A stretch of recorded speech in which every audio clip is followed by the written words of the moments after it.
Ош шаарында Чапалак айыл өкмөтүнүн Озгур айылында 87 гектар боюнча биз ошол жерде жергиликтүү бийлик менен чогуу бардык. Чындыгында ал жерде 1994 жылдан баштап жүздөгөн элибиз ошол жерден өзүнүн үлүшүнө налогун төлөп, жана ошондой эле соцсалатын төлөп ушул күнгө чейин келип жатыптыр. 2016 жылы бир шылуун чыгып ошол жерди сатып алыптыр.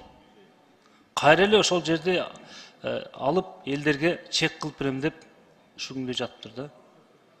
Ошол өтө чоң бир көйгөйгө айланып келе жатат да.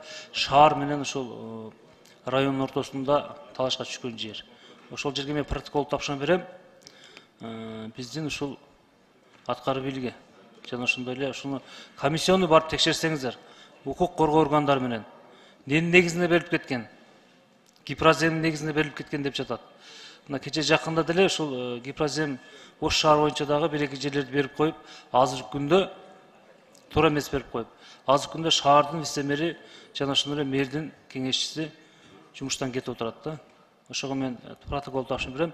Ош шаары Жапалак айыл өкмөтү Озгур айылындагы 87 гектар боюнча өтө катуу текшерип, комиссия аягына чыгарып, эл тарапка адилеттүү карап чечип беришиңиздерди суранам. Жана ошондой эле Ош шаарында тазасы боюнча өкмөт дагы карап коюшубуз керек. Урматтуу Алмаз Акынжанович, ошону карап койсоңуздар. Айтып барсаңыз сиз дагы Акылбек Сөмүшкө. Ош шаарынын тазасы боюнча быйыл жергиликтүү бийлик чечилет деп жатат. Ошол так чечилеби, чечилбейби? Өкмөт өзүнүн позициясын билдирсинчи.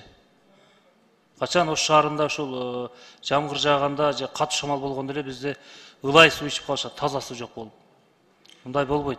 Жана ошондой эле ушунга чейин көтөрүп келген Ош шаарында бардык бала бакча, мектептер 70%-ын жогорусу быйыл бүтсүн бардыгы.